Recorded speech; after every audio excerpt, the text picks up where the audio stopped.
sisters, brothers, friends, ladies and gentlemen. A couple of weeks ago, the beginning of April, I was mesmerized by Carlos Braithwaite's powerful hitting. 4 sixes in the last over at the T20 World Cup final. No one gave the Windies any hope or chance.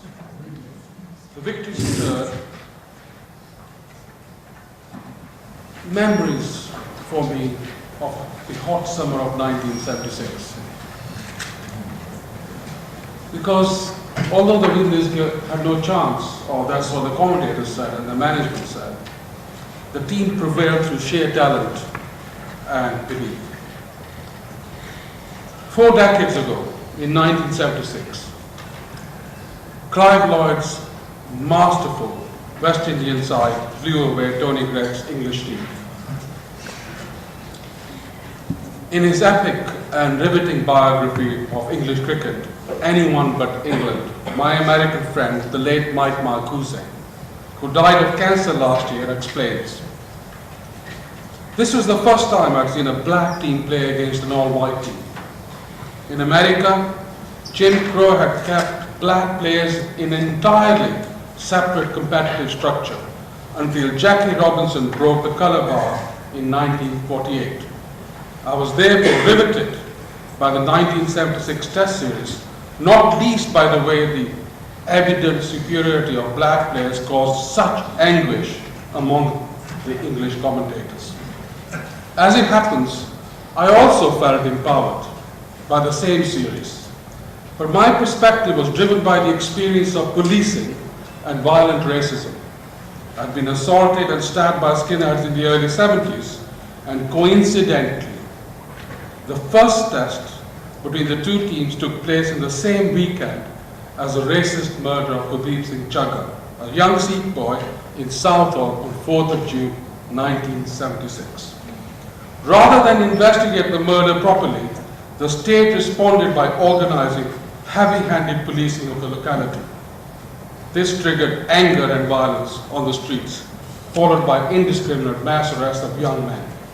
For many of us in the black and brown communities, the daily struggle against racism was being replicated at a larger scale on the cricket field. A test victory by the West Indies represented a blow against the English ruling elite, its privilege and power.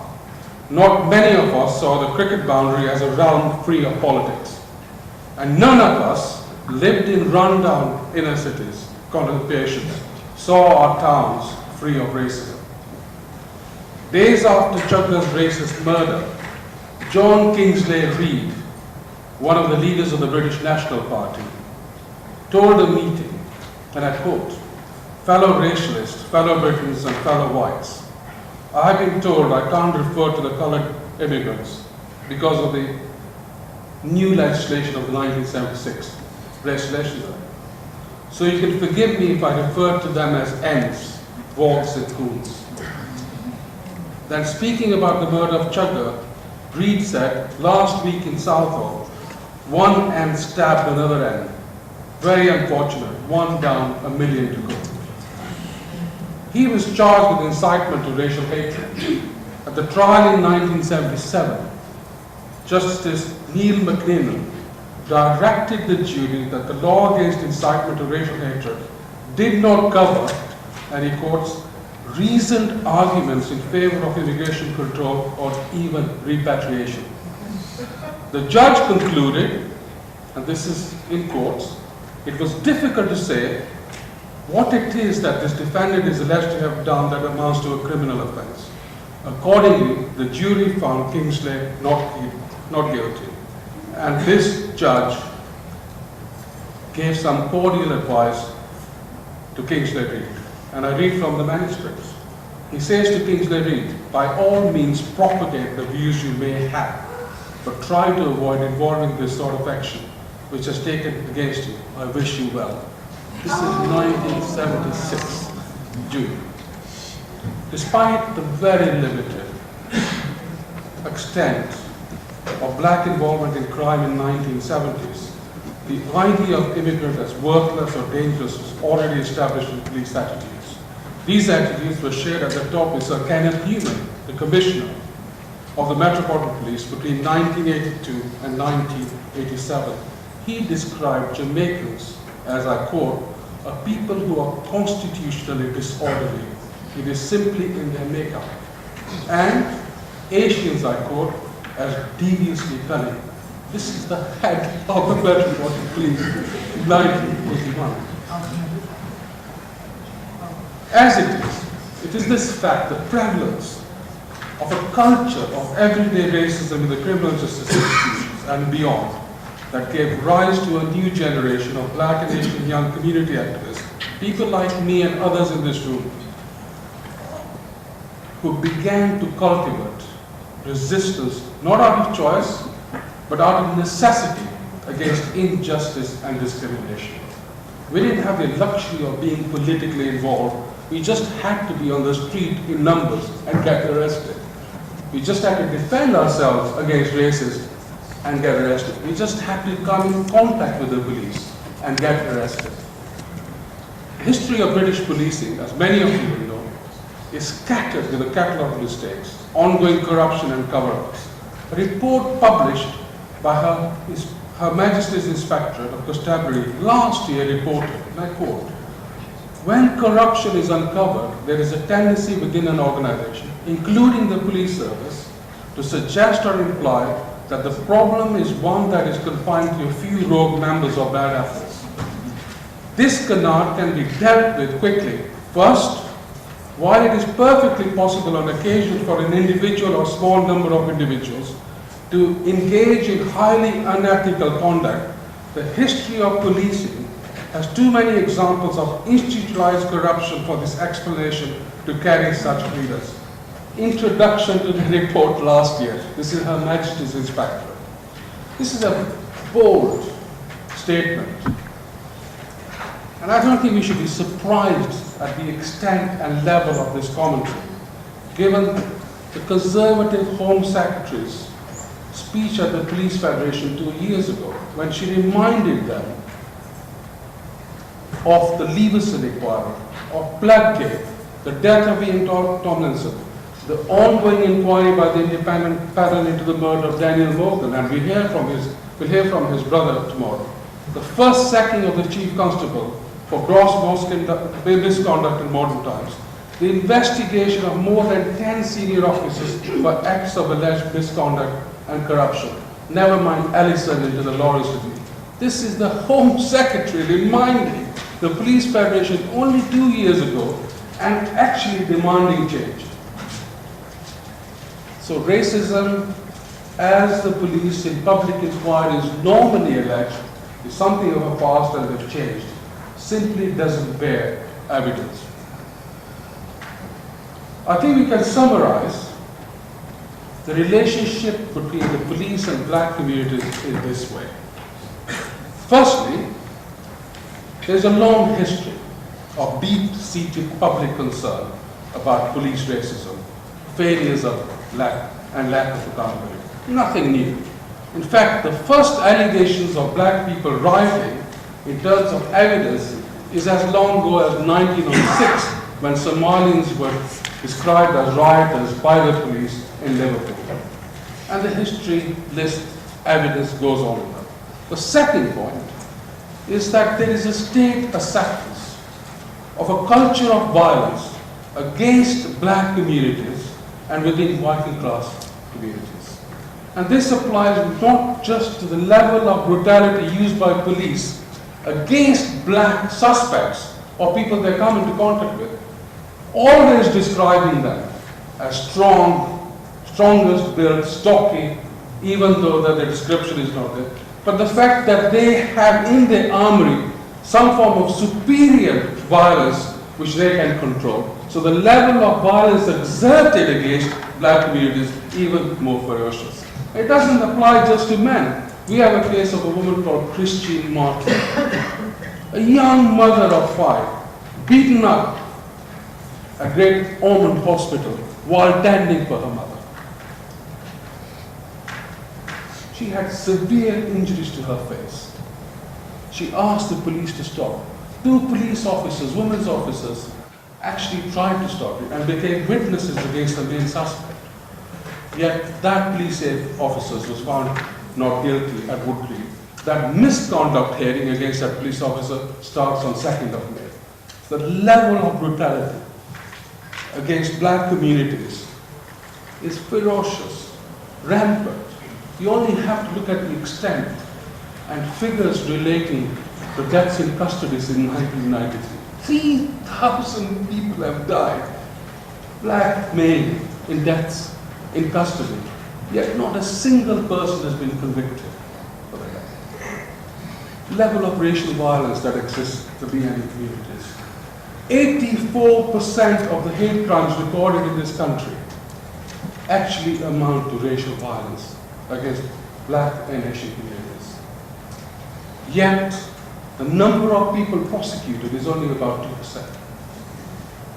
Thirdly, saturation policing of BNE communities and overrepresentation of black people in the criminal justice cell. I don't even have to justify that. The Prime Minister only last year said that there are more black people in prison than in universities. You know when that was said? In 1989. 16 years too late. Yet he's instigated an inquiry. And we know from the time people are arrested, from the time they're stopped, to the time that they're charged, to the time of people studying in prison, to the time that they die, there's overrepresentation of black people. Stop and searches, youth offender figures.